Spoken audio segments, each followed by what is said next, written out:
to do this? Yeah. This is Sharon Strauss in her element. Hello, Nicole.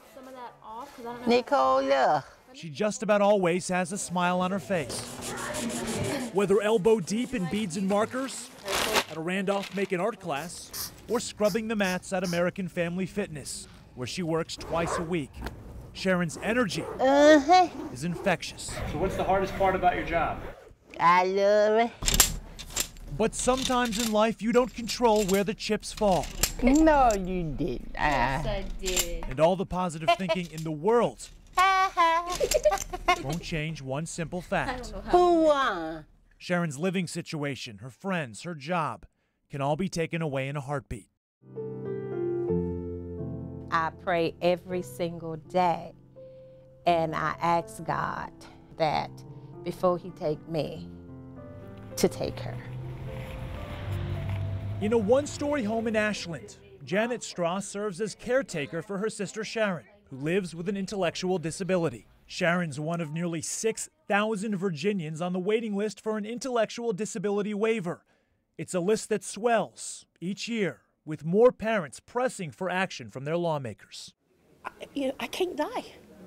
I can't die. Who's going to take care of my child? I've lived in this state without the waiver, and it's just undoable. People lose their homes, they lose their marriages, they wind up on the street. See what I was saying?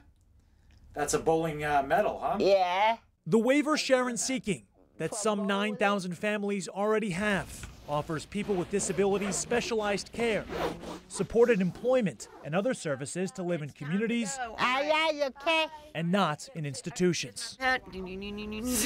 With Janet's own health a concern, Sharon's waiver request is listed as urgent. I don't know. It's no answer, and that's why I panic. Because without the Medicaid waiver, where would she go? What would happen to her? The journey for families like the Strausses is still evolving. 2 hours outside of Richmond in Amherst County, Virginia, you'll find the Central Virginia Training Center, or CVTC for short. It's one of the state's 5 institutions for the disabled. Hi, how you doing? Hello. How are you? Director Dale Woods took us on a tour of the facility recently. You've noticed all the various little positioning devices. And talked about the training center's mission. First and foremost, caring for the residents. The other part of the mission is to help people become more independent, to teach skills that people need, skills of independent living. But our trip to CVTC and this investigation prompted 2 very important questions. Could Sharon end up at a training center like CVTC? And if she did, would it be considered independent living?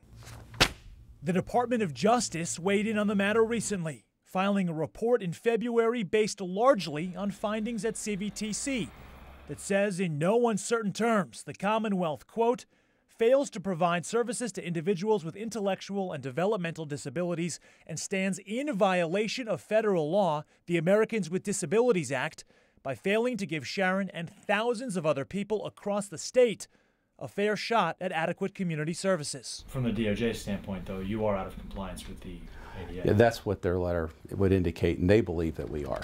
The buck stops with Dr. Bill Hazel, Virginia's Secretary of Health and Human Services. Hazel says Virginia has made great strides in recent years providing services for people with disabilities.